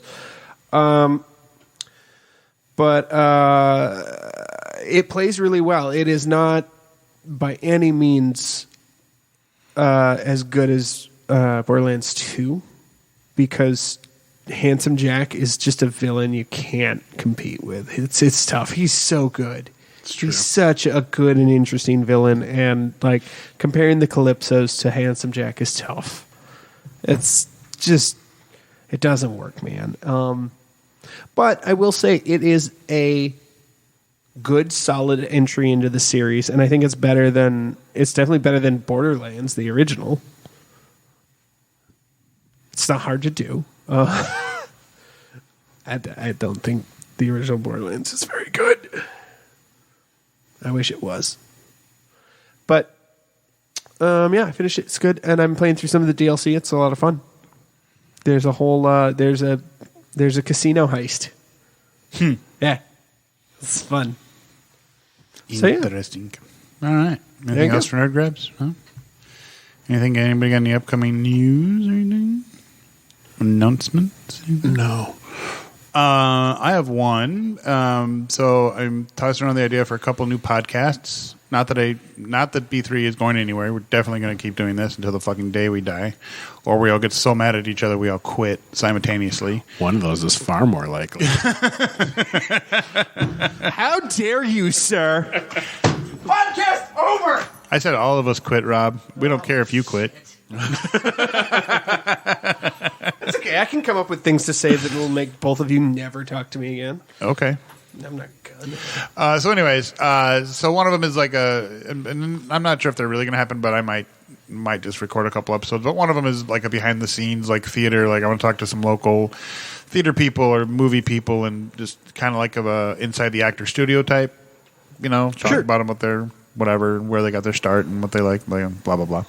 And then the other one was spawned off a conversation off of, much like The Lair, off a photo off of Facebook, where I posted a picture of He-Man's sword, and I said, while I've never wielded one, I'm pretty sure this would be a very unwieldy weapon. And speaking of Superman, He-Man's power sword, because it just looks like it's a lot of steel to hang around, and that's excluding the fact that he's He-Man and he has a power Grayskull. That, besides the point, it just looks like a very horrible weapon to wield. So anyways, I discarded a discussion about weapons, and maybe we might have a little podcast about movie weapons and stuff like that, and like practicalities. Like we have an episode about the Batlith and the Klingon Batlith, and then can I be a guest and talk about the Gunblade? Yeah, absolutely.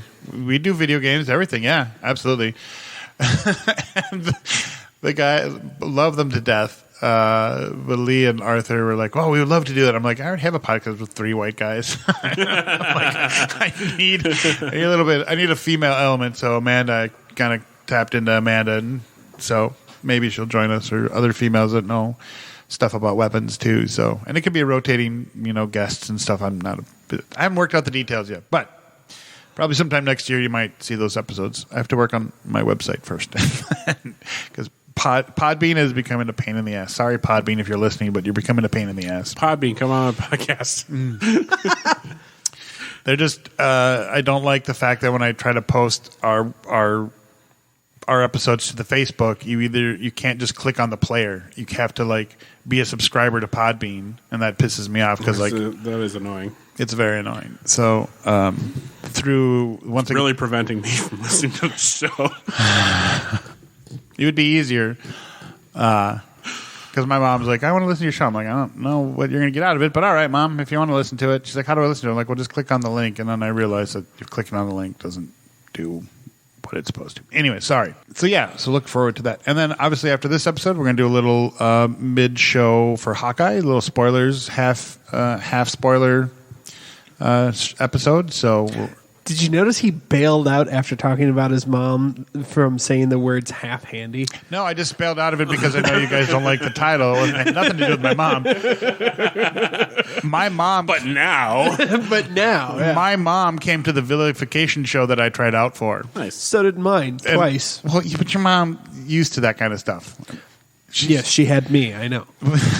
I meant like she worked at the Renaissance Festival. Sure. I don't think my mom was ready for that kind of crude humor. I did warn her, though. She said it was very funny, and she had a good time. And it was way past her bedtime. But my mom was a school teacher for fucking 40 years. Her wake-up time's like 5 in the morning. Right. Anyways, so stay tuned for the Hawkeye show, Hawkeye spoiler-filled show. Other than that, this has been Best Threesome Ever, episode 141, brought to you by Heroic Goods and Games and Jaybird Wines. I'm Nick. I'm Rob. I'm Kevin. And we will see you next time. Woo! Welcome to Best Threesome Ever's Happy Ending, a spoilerific review of whatever movie we just saw, where we discuss all of the things that got us there. All right, and welcome back to our spoiler-filled episode of the half season of Hawkeye, the Disney Plus series review, where we are going to spoil the shit out of Hawkeye. So if you haven't seen any of the episodes, stop listening. If you have seen them, listen along and let us know what you think. Yeah, we're going to talk up until episode 3 at this point. Correct. I haven't watched as episode of 4. Recording, episode 4 came out today, and episode 5 will be out by the time this hits, but we've only seen the first 3. I'm loving this series more than I possibly thought I would.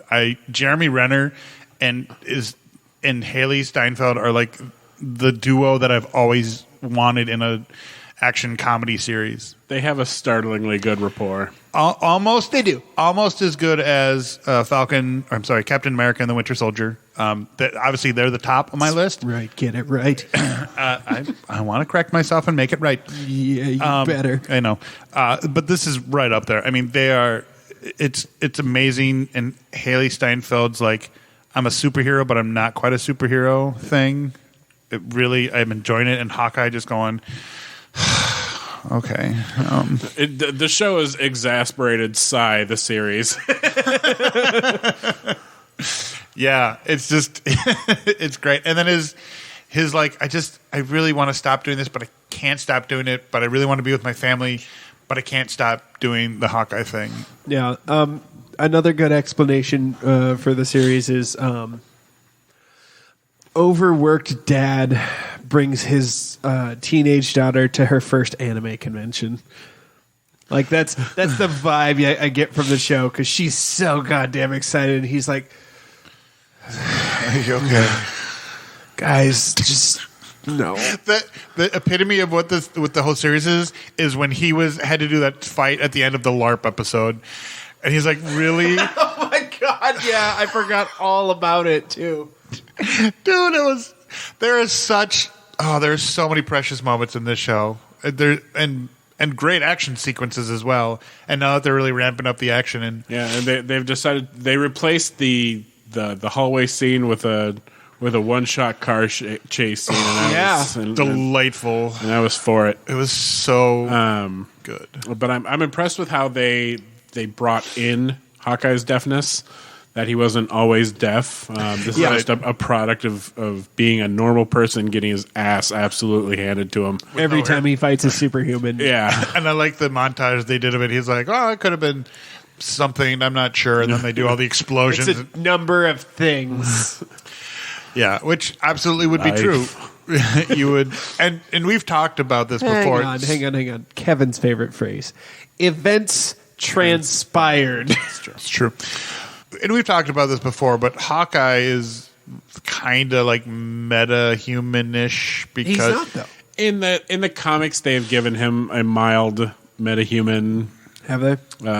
Sort of a thing. Basically, the reason why he never misses is he has this kind of superhuman innate ability. Right. Just like Batman, they've kind of sure. retconned to he is just a little teeny tiny bit superhuman. And that's their explanation for why normies can get away as being superheroes. Right. Because when they should be dead.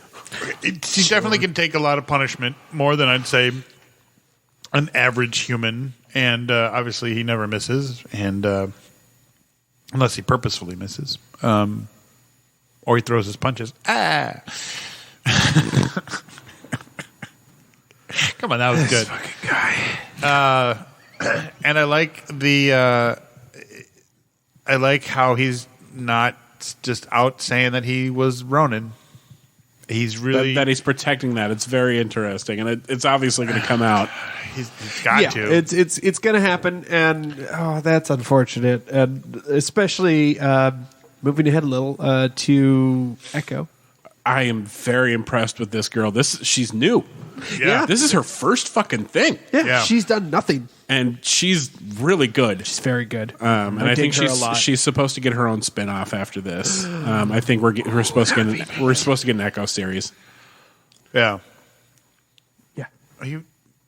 It looks like you're masturbating. It really does. But it also looked like you were too when you were talking about like the family thing that you bought the presents for. You were kind of doing this thing with your zipper in here. Oh God, that's and so both much of you worse. just have looked like you've been jacking off this whole time.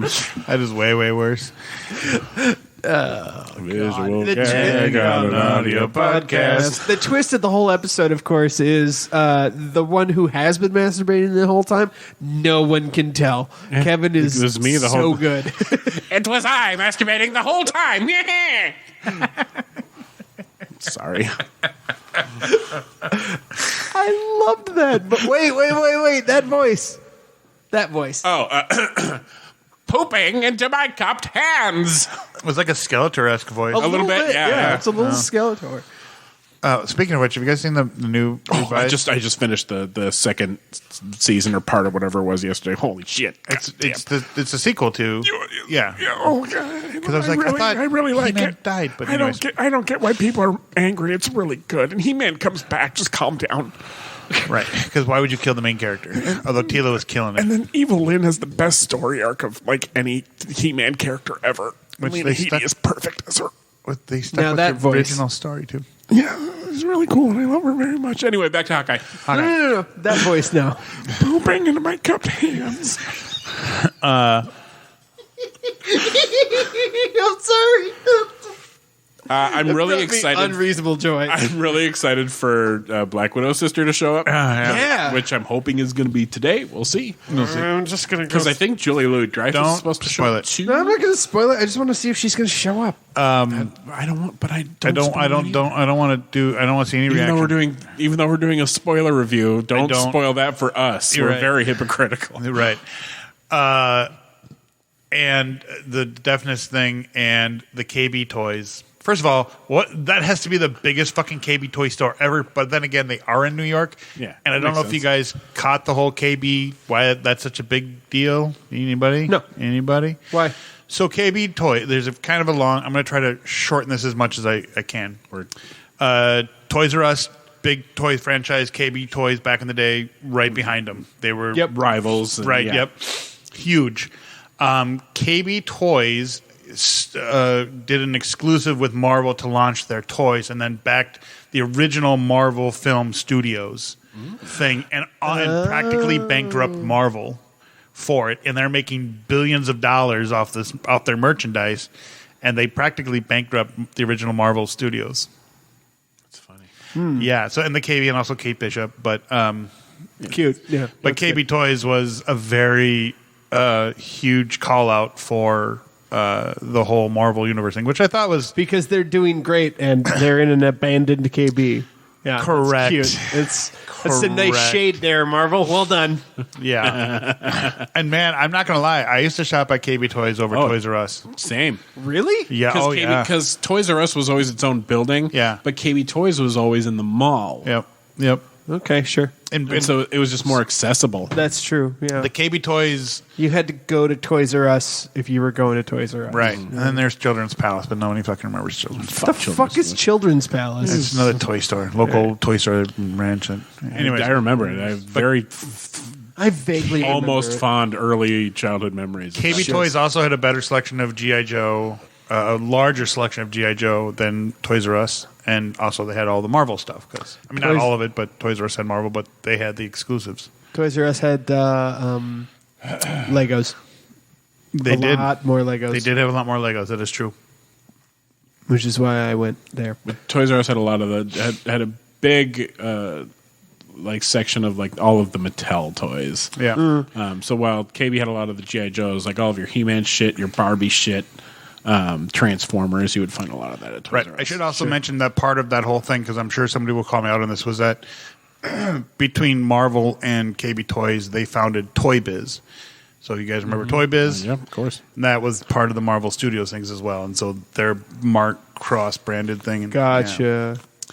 So, anyways, if you still have Toy Biz toys in their packages currently, they're probably worth a little bit more than... I know I still have some Toy Biz toys. I don't think I have any of the packaging still. No. Maybe a Spider-Man. Maybe, yeah. So those are the ones to look for. Those things that don't exist anymore. So Hawkeye. By the way, yes, she does appear in episode 4. That's all I know. I said I didn't want to know. We both said we didn't want to know. I'm really glad I heard that. I'm so sorry, you guys. Didn't we make kind of a big deal about it? We did. We kind of... So anyway, now that we know... but yeah, it's I've found that Haley Steinfeld lately has had sort of a typecast where sort of a tomboy with powerful bi energy. Yeah.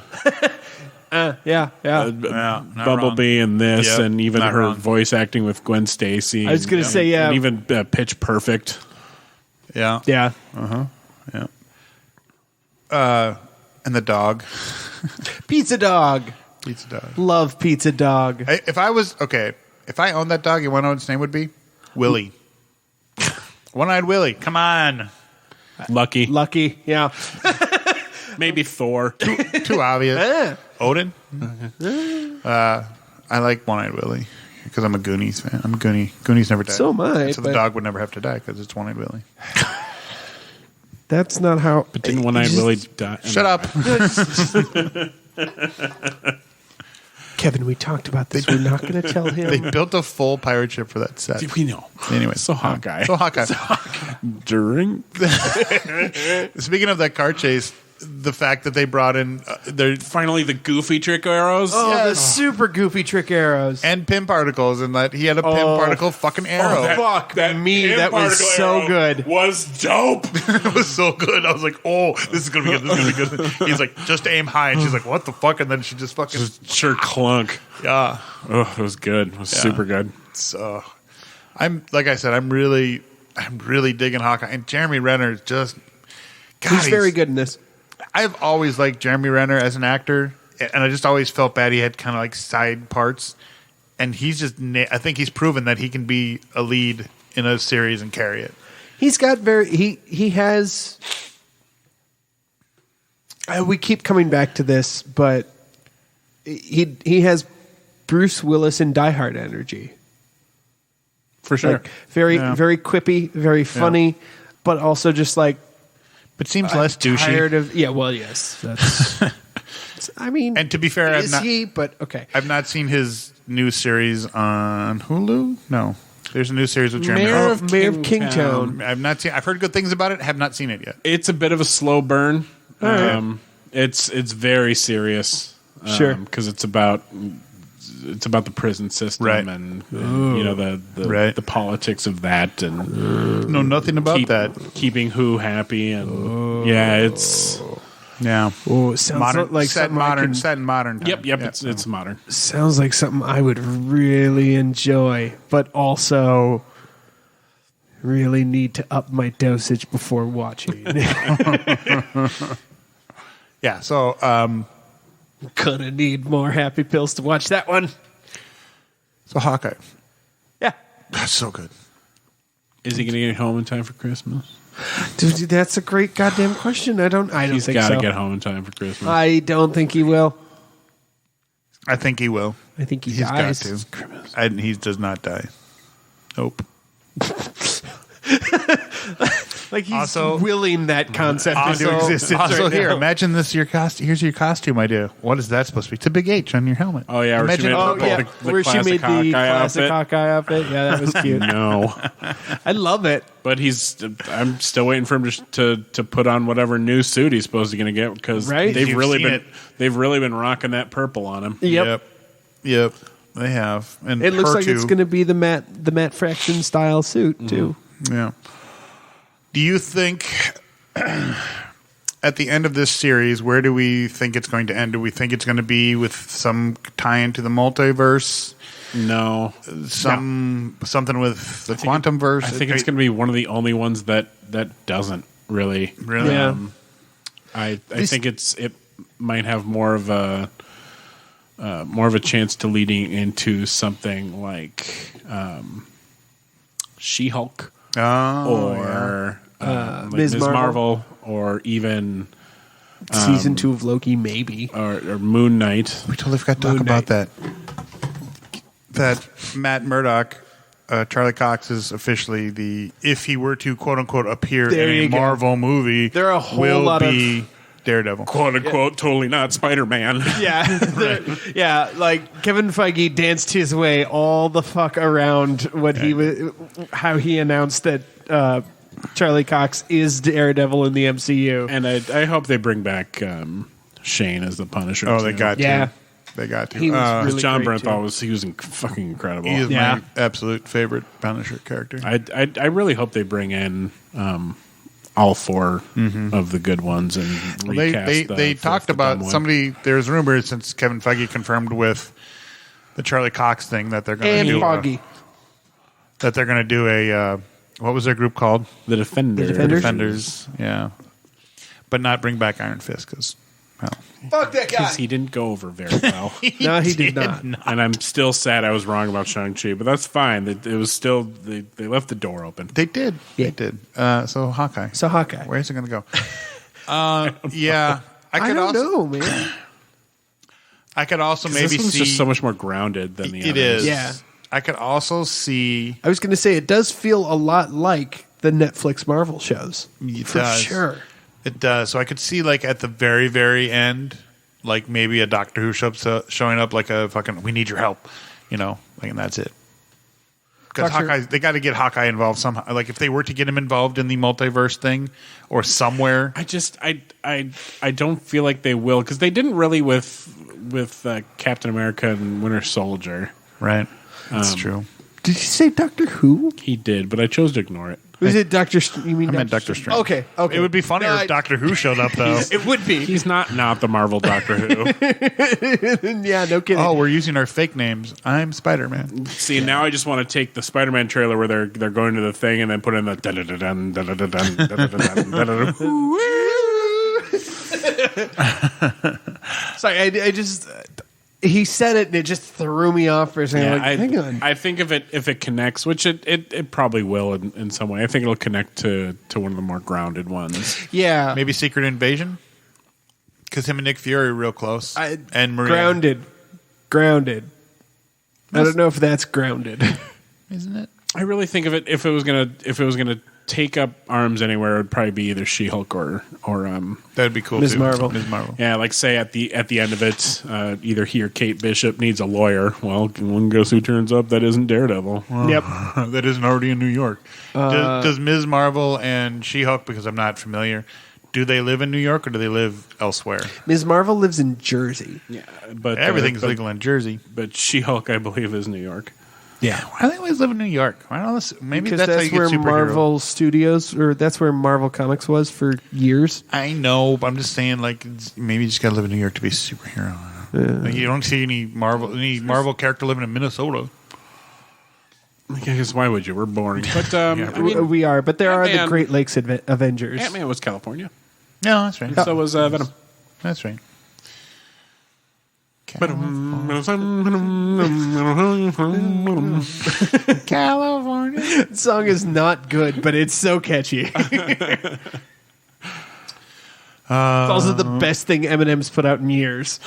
That's all I really got. I'm looking forward to seeing how it wraps up. Me too. I'm sure we can briefly touch base on it. Once it finishes. Yeah, so obviously we won't be able to for the Spider-Man one, but the January 5th one.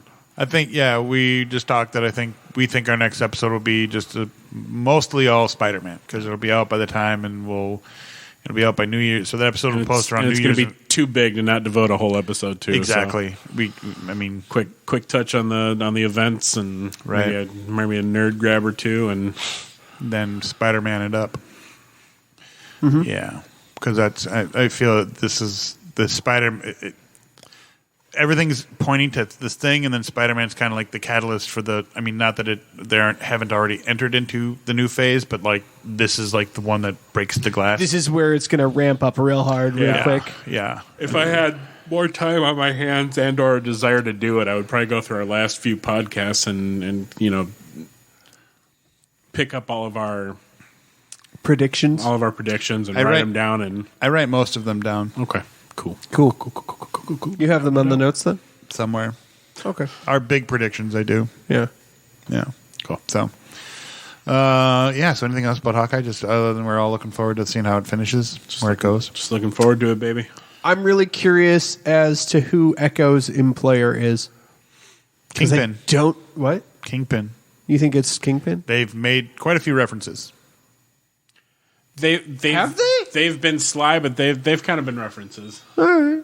Yeah, I'm going to say Kingpin. It's a Kingpin thing, which again would bring in the Daredevil and Charlie Cox. Sure. Osborn would be fun, but he's really more corporate than he is. Yeah. Mafia management. Yeah. Yeah. Because I know it's not Swordsman. No. I'm going to say... Jack Duquesne. I'm going to say Kingpin. So he might make an appearance. That would be cool if he made Vincent D'Onofrio's Kingpin would make an appearance. Also, I'm fully here for, like, I'm so disappointed that the guy playing Armand the Third got offed in the first goddamn episode because Simon Callow is such an excellent actor. And he gets fucking shanked by the end of the first episode, and that is so disappointing. That's what He's so good. That's what I was going to ask because I'm not as familiar. Her mom's love interest, soon to be husband, is he a major character in the MCU? His character is the name is related to a villain. I don't know if villain's the right word. The Swordsman. So I looked up the one that made me go, oh, maybe Kingpin. It was the auto repair that they were kind of quote unquote working out of. It's called Fat Man Auto Repair. Sure, that's yeah. It has Kingpinniness to it. Sure, yeah. All right. Well, then it needs to be D'Onofrio. For sure. Has to be a D'Onofrio. If Kingpin comes in, it better be fucking D'Onofrio. People will riot if it's not. He was so fucking He's good. so good. He is very good. Vincent D'Onofrio is very good. I think he actually really enjoys playing Kingpin too. I think he does too. Yeah. Yeah, he's very good. I love his portrayal too. It's fascinating. I love him in the Magnificent Seven because he's so just not Vincent D'Onofrio. But anyway, I like when he played Thor. Well, that's one thing we didn't talk about. The fucking musical number in the very first episode. God, the Rent Hamilton ripoff. Oh yeah, where they got every character pretty much wrong, but that's cool. It was so bad, and I was living for it. It was horrible. It was so terrible, and which kind of breaks my heart because I kind of wish it had been super good, but instead they decided to go for a light up the dark. Yep, spoofy. Yeah. And then, but it was very endearing when Hawkeye had a little PTSD when he saw the Black Widow character, even though he knew it wasn't her. It's just like that little hit a little too home for him. So I thought that was a very good use of a transition into what he was going through from such a weird, just fucked up whatever they were trying to accomplish with that thing. I love that Ant-Man was there. Right. It's like Ant-Man wasn't even there yet. Yeah. It was super good. Coulson, by the way, did you notice the... I sure did. Yeah. Did you saw it too? Good. Yeah. Oh, yeah. So they had a character of Coulson on stage. Whatever. Not a big deal, but like hilariously played... by Adam Pascal, the original actor from Rent, right? Who played Roger from Rent, and he was playing Coulson, and I thought that was very clever, super funny. Yeah, I saw him in Rent, like live. Yeah, you told me Anthony that. Rapp and Adam Pascal. I know. I still hated it. I was gonna say, what a waste of that musical and their talent on a person. I did too, and then what a fucking waste, man. And then I got Anthony Rapp's autograph, and we talked about Dazed and Confused for a while. Oh, dope. Yeah. Also got Adina Menzel's autograph, Rafni Delfo Vega, and first of all, her name is Adele Dazeem. So sorry, yes, sorry, I got that wrong. You know how I am with names. Yeah. No, time out. It is Idina Menzel. I don't want to give John Travolta any more. Oh, come on. Anything. And the guy that played Angel, which is the actor, I cannot think of his name. I got their autographs. We had James Heredia. Nice. Nice. Thank you. I was proud of that. Speaking of Marvel characters, that was good. That was well played. Anyways, yeah, I got there on a Rent bill thingy. Nice. Yeah. It's probably one of my star things. I got a really great picture of Idina Menzel, too. It's black and white. She's looking over her shoulder. I think I've talked about it before. Anyways. Yeah, David Boreanaz's Angel. Speaking of Speaking of things I don't like. I don't like Buffy the Vampire Slayer. That's fair. That's fine. So, anyways, Hawkeye. I thought we were wrapping this up. I got shit to do. We are wrapping it up. I'm trying to finish this. You guys keep going. So anyway, Hawkeye will do another wrap-up session sometime after it's concluded. Probably not in the next episode, but sometime. I'm going to conclude. Jesus Christ. This has been our... Where do you want me to conclude? All over my chest. This has been our... spoiler-filled episode. No, there you go. You guys, here's some fucking tissues. now you everyone nasty, quits. filthy boys. Filthy boys. This has been you better clean this. 141st episode. 131st episode. 131st. Whatever. 9 away from 150. I'm Nick. I'm Kevin. And we will again see you next time. The views held here by the nerds of Best Threesome Ever do not directly reflect the views of nerds everywhere.